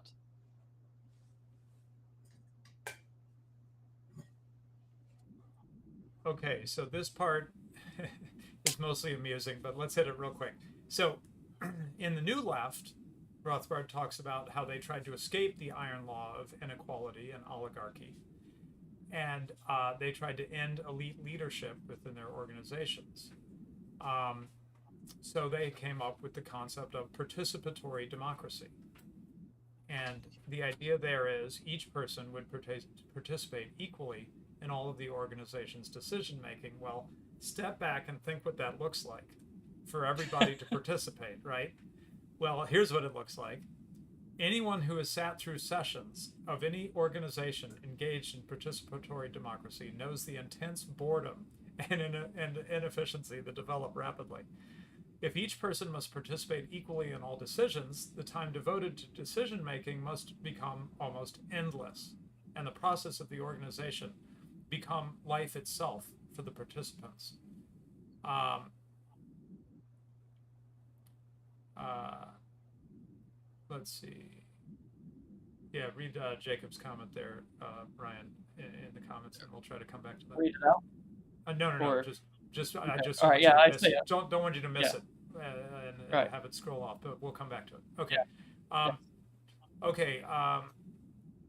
Right. So this is one of the reasons why New Left organizations begin to insist that their members live in communes and dedicate their entire lives to the organization. In effect, they merge their lives with the organization. Okay. Right, and that's partly to do with practicality, because if you had to have a New Left organized United States of America, there are over 300 million people that now have to have a choice in governance every single time a choice is made. So the only solution to this in trying to keep it practical is just reducing it down to a tiny, tiny number of people. And that comes to the exact problem that we talked about at the top of the episode about you need a developed society with other people in order to have any sort of specialization, in order to have any division of labor, et cetera, in order to develop. So in trying to make their system practical, they end up leveling society back down to almost the man on the desert island. Right. And so he says, Rothbard says, oddly enough, it was Lenin who, despite his lip service to the ultimate ideal of egalitarian communism, recognized that a revolution, too, in order to succeed, must be led by a minority, a vanguard of dedicated professionals. Now, I had to do this part because I experienced this. The New Left version of education, their theory of education. I experienced this when I went back to do some graduate study, and I took a class on revolutions, and no shocker, the teacher was a leftist, right? Because they're the ones always talking about revolution and stuff. Until recently, when academic agent has led us into thinking about these things. But anyway, and you know, I didn't agree with her leftism, but she had a lot to teach on this topic, right? And I actually felt some frustration, that, you know, because she knew the literature and stuff. So I felt some frustration that we did all this discussion time, and I wanted to hear more of her. I wanted to get more of her learning, right? More of her knowledge, and I gave her that feedback, right? Right. But in the New Left version of things, the teacher knows no more than any of his students, because, you know, equality, right? Right. And so this claim of equality is sustained by arguing for the abolition of content in the classroom. The only proper subject for the classroom is not a body of truths, not assigned readings or topics, but open-ended, free-floating, participatory discussion of the student's feelings. Since only his feelings are truly relevant to the student, so the lecture must go, and you just end up doing a lot of talking. And I remember thinking, I mean, I didn't have I don't want to be too unkind here, but the other students didn't have a lot of knowledge. Right. And so listening to them talk was just kind of like he says here. It was just kind of hearing them spout off hot takes or feelings that had very little value for me, where I was trying to really learn a body of knowledge about what happens in revolutions and what makes them succeed and fail and stuff like that, right? So yeah, if anyone's around my age, you're still going through this, probably in a much higher degree than what Stephen just described. Remember, this piece that we're reading here was predictive. It was written in the 70s, probably when most school systems, I'd be willing to bet, lean much more traditional than they do today and weren't all taken over by New Left methods. Right, yeah, this was 1970. So yeah, in this and even in the 1991 follow-up, we see him talking so clearly about what would become everyone's experience in our society, you know. But whereas at that time, he's just seeing where things might be headed, you know. Okay, so what does this mean from the Rothbardian point of view? He says we must abandon the chimera of equality and accept the universal necessity of leaders and followers. And this might surprise you because people have a lot of wrong ideas about what proper libertarian thought is, including a lot of libertarians, unfortunately. But you might think that libertarianism means that you're against hierarchy, and Rothbard says no, that's not correct at all. In fact, that is a statist position. It is statist to be against proper hierarchy and authority. Okay? Right. So let's spell this out. He says the task of the libertarian is not to inveigh against elites, or just the whole notion of there being elites, which it flows from the nature of man. In other words, what Menken observed about oligarchy, Rothbard says that is natural and that is to be supported. Okay? Our goal instead is to establish a free society in which each man is free to find his place, right? Which might be as a leader or a follower, depending on what you're doing. And as we know, in real life, sometimes you're a leader and sometimes you're a follower, right? I'm a manager at work, and then I go to church, and I'm under the authority of a pastor. And then I go to my family, and I'm back into an authority position. It depends on the context, right? And notice the difference here. Whereas the Marxist claim was that man should be free to do anything that he wants. Here the libertarian is claiming that man should be free to find where he should be, right? You have a very different idea. Right, exactly. There's a very different conception about where man should be in the Marxian view versus the libertarian view. And the libertarian view, as we discussed in the first section of this, is so that man can actually develop and come to his full potential. That's the great glory of allowing people to find out where they're supposed to be in these hierarchies, not giving them the freedom to pick a place in a hierarchy or a system or in the environment, but giving them the freedom to find out where they are supposed to be. Okay, so how do we square the circle of being a libertarian and being in favor of authority, right? He says, in a free society, the elites, like everyone else, will be free to rise to their best level. That is, if you are naturally the best one to be the leader of the chess club, then in a free society, you're more likely to end up being the leader of the chess club, right? So to use Thomas Jefferson's term, we will discover natural aristocracies. Anyone who knows Hoppe knows that Hoppe talks about the same thing. Natural elites, I think, is his term. The point is to allow the rise of these natural aristocracies, but not the rule of artificial aristocracies, those who rule by means of coercion. So real leadership in this view is something that you don't have to shove down people's throats. They recognize, hey, you're the best one to lead the chess club, clearly. Rock on it, man, right? Right. That's what is natural and free. The coercive oligarchs, on the other hand, are the men who rise to power by invading the liberties of their fellow men and by denying them their freedom. And the coercive oligarchs are in opposition to the natural elites. So they rise to power by suppressing the natural elites along with everyone. And the two kinds of leadership are antithetical. So the libertarian should be, though many libertarians aren't, as we know, Ryan, unfortunately, the libertarian should be in favor of natural elites, right? The libertarian should be an anti-egalitarian. Right. Yeah, go ahead. So, here is if you go back to when we were covering Knut Ledeen in our little series that we did, one of the distinctions that we made very early on in the series was that the libertarian should not view freedom, quote unquote, as the end goal, but rather a tool to a destination. So this is the destination where natural elites, people that are good at what they do, people that are rather the best at what they do, can actually rise to the top and be productive. And this has a good benefit for other people doing the same thing because you learn from those masters. It gets passed down to you so that you can learn the same thing and keep going. This knowledge gets developed and it gets spread throughout generations and throughout people, and everyone's better off for it. And I notice in my own field that the thing a software engineer hates most of all is to have their time wasted and to not be able to do what they're good at. That's actually what Yeah. they hate. They don't hate work.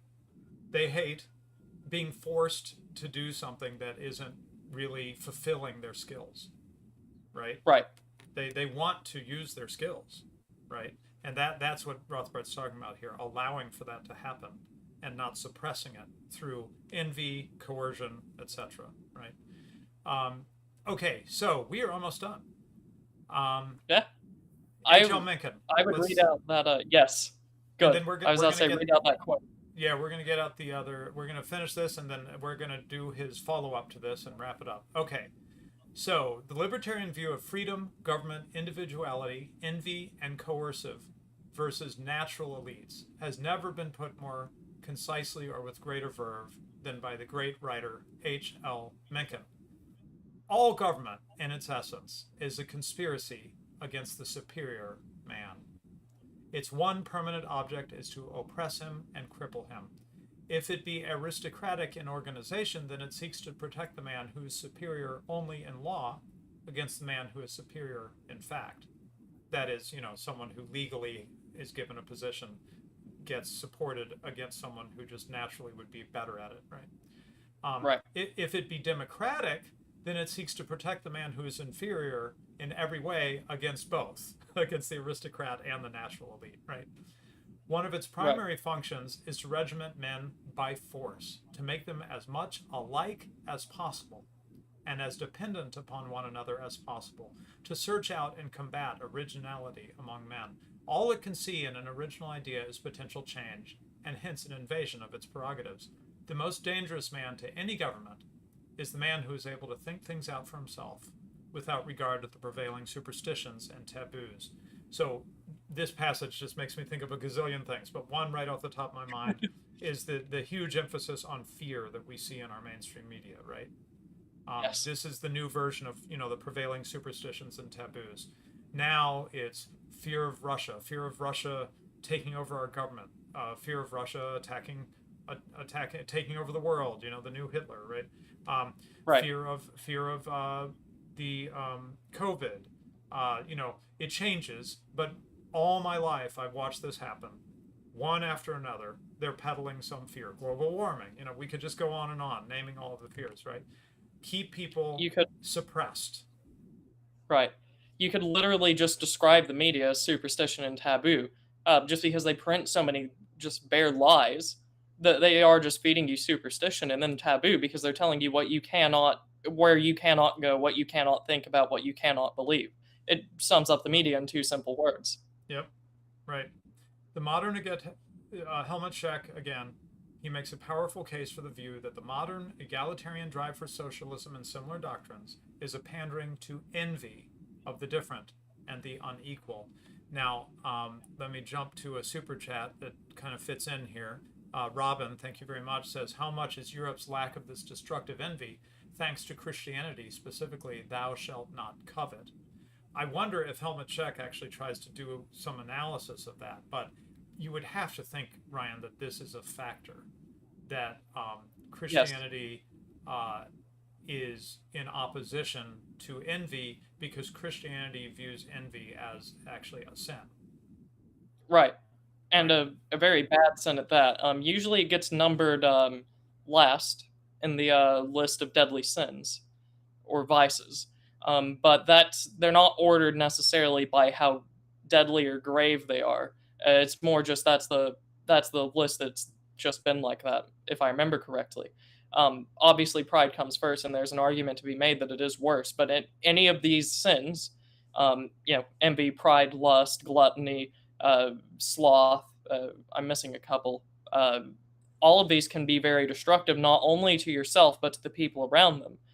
Envy, when run rampant, just completely dissolves a society because you cannot have a society made of completely envious people, or even mostly envious people. It has to be disciplined and controlled. Right. Okay, so turning now to the struggle over egalitarianism continues. Here, Rothbard, it's called an introduction to the paper we just went through. This is from 1991, and I think it's best, as you'll see, as a follow-on, an update of some of the themes that he developed in that original brilliant article. He says new leftists launched a successful Gramscian long march through the institutions, and by becoming lawyers and academics, particularly in the humanities, philosophy, and the soft social sciences, they have managed to acquire hegemony over our culture. He's saying this in 91. Man, it seems like their hegemony is even stronger now than it was 30 years ago, to me, you know? I can only imagine. Yeah. So they, seeing themselves defeated and routed on the strictly economic front, the left turned to the allegedly moral high ground of egalitarianism. And as they did so, they turned increasingly to what was suggested in the last paragraph of the 1970 essay, de-emphasizing old-fashioned economic egalitarianism in favor of stamping out broader aspects of human variety. Older egalitarianism stressed making income or wealth equal, right? That was the original focus of socialists and stuff. But as Helmut Schacht brilliantly realized, the logic of their argument was to stamp out in the name of fairness all instances of human diversity, and therefore implicit or explicit superiority of some persons over others. And boy, I'd love to get into it because he talks about Facial Justice by L.P. Hartley, which I haven't read, and Kurt Vonnegut's story, Harrison Bergeron, a short story that I really recommend to you, but I'm going to skip over that. What it comes down to, though, is the notion of oppression, right? Superiority and inferiority could also be talked about as oppression versus the oppressed, right? And now it should feel extremely relevant to our current lives because now it's all about, what are they called? The oppression Olympics, as they used to say. Wanted to make sure to share this one passage. I don't know why I didn't highlight it. I'll highlight it now. This is so brilliant, brilliantly insane. I mean, oppression, he's talking about oppression and lookism and all the stuff we're familiar with, heterosexism and so forth. Oppression is also supposed to consist not only of discriminating in some way against the unattractive, that's the lookism, right? But even in noticing the difference. Perhaps the most chilling, recently created category is logism or logocentric, the tyranny of the knowledgeable and articulate. A set of feminist scholarship guidelines sponsored by the state of New Jersey for its college campuses attacks knowledge and scientific inquiry per se as a male rape of nature. It charges, quote, remember he's writing this in 91, so this is over 30 years old. Mind was male, nature was female, and knowledge was created as an act of aggression. A passive nature had to be interrogated, unclothed, penetrated, and compelled by man to reveal her secrets. Okay. There's you a have some comments?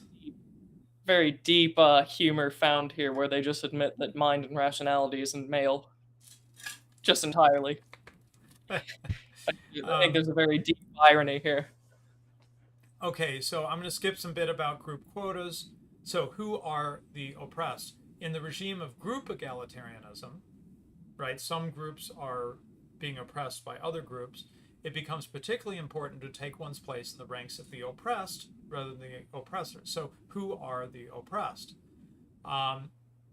He says new groups of oppressed are being discovered all the time. One almost longs for the good old days of classic Marxism, when there was only one oppressed class, the proletariat, and one or at most a very few classes of oppressors, the capitalists or bourgeois. But now, as the ranks of the oppressed and therefore the groups specially privileged by society and the state keep multiplying, there's a big incentive to become part of the oppressed, right? The ranks of the oppressors keep dwindling, and you got a big problem. The problem of income and wealth egalitarianism reappears and is redoubled because as more groups become victim groups and are added to a parasitic burden, they're weighing on an ever-dwindling supply of oppressors. So you can see the problem here. Let's see. I think that's mostly what I'm not going through every detail of this. Read it, and I think you'll read it with pleasure. But this is our life now, right? I don't think we need to hammer this home too much. Okay, so coming back then to, so yes, the egalitarian impulse is now just reigning in our society, and everyone is trying to use envy against everyone else, to the loss of us all. So now, Right. he says his view of the Romantics has become far more hostile, and this brings in a point that I emphasized on my Substack, and I'm going to emphasize further in my next Substack article.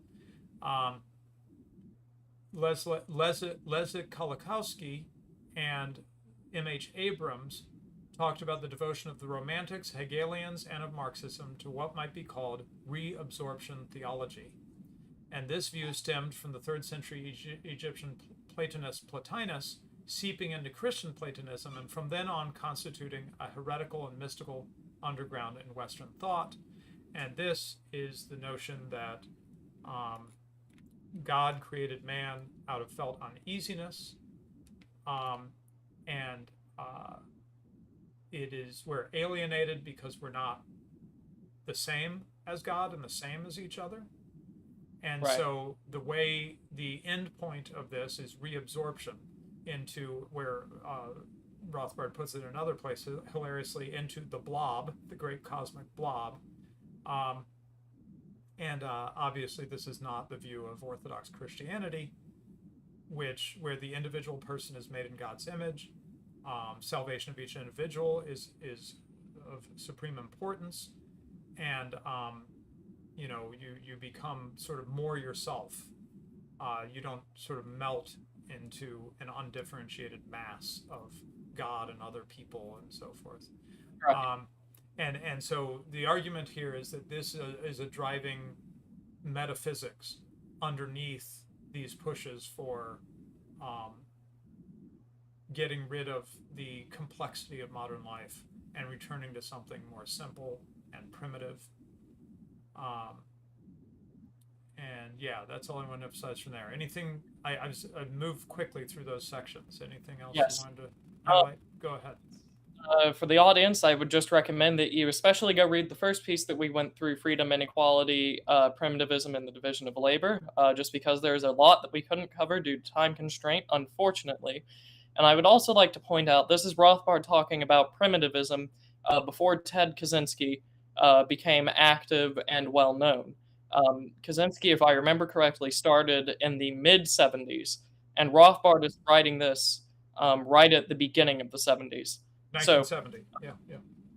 So right before the primitivist movement became especially active in America, when it was still just creeping under the floorboards of more reactionary and Marxist thought, he's predicting basically primitivism has this allure to these ideological groups, and it is bad for these reasons.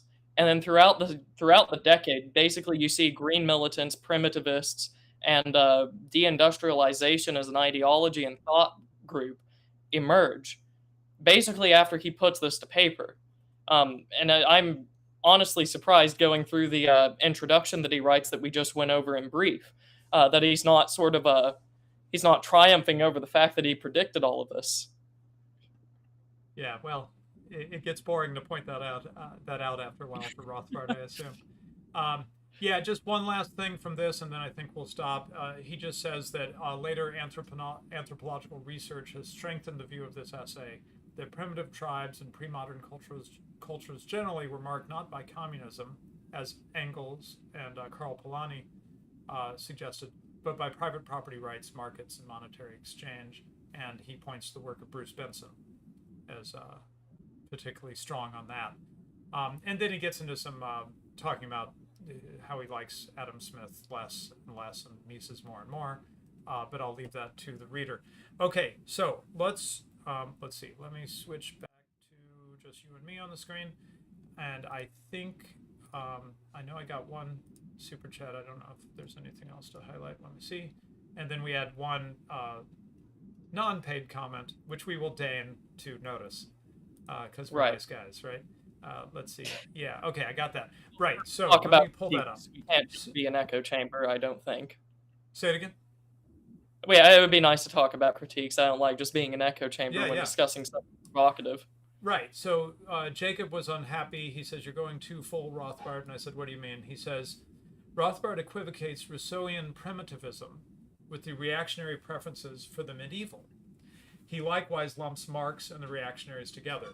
Okay, well, this is nice because we wanted to return to this whole issue, right, Brian, of praising the Yes. Middle Ages, which we just did 2 weeks ago, under the influence of Ralph Raico, who was friends of Rothbard, right?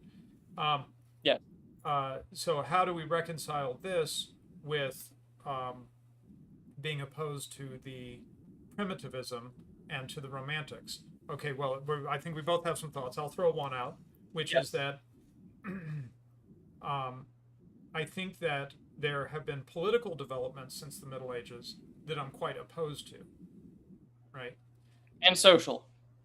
And social developments, but I would distinguish those from um, the further extension of the division of labor, and even more even than Rothbard did in that 1970 article. I would point to a continuity, which is what we discussed 2 weeks ago with Reiko, right? I would point to a continuity of the development of the division of labor in the Middle Ages, that it just continued to develop into our modern times, right? Hmm. I don't see this as a radical, like back in the Middle Ages, they were all primitives, and then boom, the Industrial Revolution hit, and suddenly we had division of labor. Another thing to Right. point to is the show on the Industrial Revolution of the Middle Ages, which showed that there had indeed been an Industrial Revolution in the sense of mechanization, mechanized power being brought to bear on production, that had happened 1,000 years ago. So Right. the Industrial Revolution, what we call the Industrial Revolution, is less special than we make it out to be. It's not that it isn't special, but it gets a little bit too overemphasized, as if nothing like it was happening before in Europe, and that's not true. All the conditions were there, and the fruits of those conditions were there for a long time, and that's why, before the Industrial Revolution, Europe was already becoming quite powerful, right? Right. Yes. And that's why I don't like pointing out like the Industrial Revolution, whatever vague starting point you want to put that at, as being like the transition from supposedly medieval society into modern society. Most historians will point to you that the modern age starts somewhere in the 1500s with the Renaissance going into full swing. And there you don't necessarily see a change in economic or even political systems for most of Europe. The biggest thing you can point to is, the Reformation kicking off. But even then, that doesn't necessarily upend major social and political order, especially when you compare it to things that came before and after. If you listen to AM's Apostolic Majesties series on the nations of Charlemagne, you see that the biggest change during this period would be the Protestant Reformation. And all that did was bring in a new faith. It didn't completely destroy the Holy Roman Empire. It didn't bring an end to It didn't bring an end to feudal society and systems, and it most certainly didn't bring about anything revolutionary in the lives of the ordinary person. But what you do see is a continual widening of the division of labor. You get a lot of new ideas that are being actually implemented in terms of sciences, art, and all these other things. This is where the modern age actually begins. And it's also where you see a lot of the engineering developments right at the tail end of the quote unquote medieval era that's not even necessarily ended yet. So that's the first thing that I would say. And the second thing is, if you go back to what we talked about last week, look at what we're pointing to as the great thing to take away from the medieval era. It's the decentralization, it's the fact that you have a clear hierarchy, and it's actually based in a good foundation of honor, Christianity, and probably a few other things that you could throw in there that are just as important for the society to actually take root and flourish. We're not saying that the medieval era is good because there's less division of labor and less specialization. Yeah, right, right. That's not Right. what was So, good about it. And right. and people misunderstand it, as I pointed out. People misunderstand the Middle Ages because it's been painted as the Dark Ages. But Right. scholars, as I pointed out on that show about the Industrial Revolution of the Middle Ages, scholars of the Middle Ages have long rejected that. This whole Right. Dark Ages thing is still in the popular imagination, unfortunately. but it's not there in the scholarly literature at all. That's gone. Right. And to further address what Jacob is talking about, where Rothbard lumps in these groups together, even though they have very, very different ideologies, different ideas, and different perceptions of reality, basically. He's correct there. They are very different. Rothbard doesn't say Marxists are reactionaries, or vice versa. The only reason that Rothbard tackles both of them together with the New Left as well is because they all, in some way, shape, or form, reject the division of labor on the basis that that is what brings about the terribleness of modern society. And it Rothbard, would be more digging, Brian. It'd be more digging, but he suggests at various points in these two articles that there is some actual influence. That, yes, he does. The reactionaries are influencing the socialists to some degree. Right. Right. So, and they do. In fact, in AA's. Oh, sorry. Should I talk about that? I read an early draft of an article coming out soon. Anyway, Marx and Engels, I think in particular, was a big admirer of Carlyle. Yeah. So the influence was direct. And you see that in modern academia as well. You get a lot of very socialistic and communistic oriented academics that like Thomas Carlyle. And during the time, what you see is a lot of people that would at one point in time, before Marxism came about, they would be considered conservatives or reactionaries. Whenever this ideology gets formalized, they basically jump ship over to the socialists and the communists, some of them being landowners, industrialists. You get very high-ranking socialites in society that would have been considered reactionary at one point in time. When this ideology comes around, either by persuasion or by formalizing something that they already thought about, things along these reasons that people would change their ideas or their positioning, these supposed reactionaries and landowners in the top of society actually embrace Marxism or socialism in some capacity. Okay. I think that is mostly what we want to reply. And I guess a chief response to Jacob's concern is that we can't do it all in one show. I think Rothbard is onto something from what I know of the reactionary romantics. He's onto something with them being opposed to the division of labor, opposed to the Industrial Revolution, and so forth, right? I don't think that's crazy, right? Is there more work to do to talk about the connections? Or maybe the work's been done, we just need to find it, right? Is there more to say about the connections? Are there deeper connections, or did they kind of end up at the same place for different reasons, right? Right. He suggests that the reabsorption theology, he actually mentions the reactionaries as being influenced by that too. So that's interesting. That's an angle to dig into, which I cannot speak to knowledgeably right now. But I thought just these two articles open up some very interesting topics, and we can go off in a number of directions from here, right? Right, and on a more practical note, I would just point out that, obviously you and I don't disagree too terribly much with what's been said here, and that's the reason that we're kind of displaying it. But by our own preferences, you can see that we much prefer talking to, discussing with, and being friends with reactionaries as opposed to Marxists. That, in its own, should show you that they aren't just being lumped and homogenized together into one group. And moreover, one of these groups is definitely more correct than the other one. And you can, I'll take, for example, I was talking with Panama Hat, and on his channel you get the Authentic Reactionaries, his main video, his sort of flagship production, where he's talking about what is the full reactionary, and trying to codify it.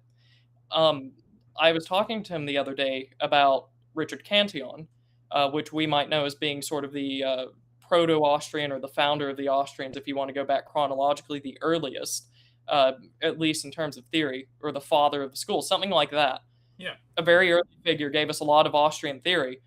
He himself was a physiocrat in France during the monarchy. And although he wasn't necessarily, the ultra-royalist that you could probably find among his contemporaries, he also has a lot of ideas that were in line with the traditional French monarchy of the time. So there's not necessarily even conflict with what we've said here and with what a reactionary society would look like. only if the reactionaries insist upon destroying the division of labor, which itself you could argue is very non-traditional. Only then is there a divide or an issue on these 2 points. Okay, I'm gonna see if I can still. I'm probably missing my chance. Okay, anyway, let's wrap it up there. I thought this was pretty interesting stuff, and of course, it raises a number of questions because we've got a lot of friends who are big admirers of the reactionary romantics. And I wouldn't even say that you have to throw out the baby with the bathwater or whatever. You can get a lot of value from certain thinkers, even if you disagree with them on certain things, right? So I don't assume from what has been said here about Jacques Ellul, about de Maistre, he didn't never mention Carlyle, but I think Carlyle haunts this essay, if you know more about Carlyle and his influence. But I don't think that means that you have to completely throw these thinkers out. But I do think that they're, in as much as they are pushing for unwinding the division of labor, I don't see that as a positive part of their thinking. Right. So, yeah, I'd say that. I think these things can be reconciled. For what it's worth, I consider myself a sort of conservative and traditionalist. I think it's how I live my life. And I have never really understood, and this goes back for decades. Yeah, I meant to mention this, what I said to Ryan privately. I remember reading Chronicles, which is where Sam Francis was published. It's now edited by my friend Paul Gottfried. You know, a truly, you know, they're not neocons. Let's put it that way. They're more like real traditionalists. They're the genuine right. And I remember. Oh, good. There's still a chance for me to take. Okay, I'm gonna have to run. But anyway, I'm just gonna say that their whole thing about how they hate cities and stuff like that. And you know, we should all be in like small farming towns and stuff. I never understood that. I was never sympathetic to it. I didn't see why it followed from being a conservative, a Christian, a traditionalist, or any of that. Okay, well, I've got to run. Thanks, everyone, and talk to you later.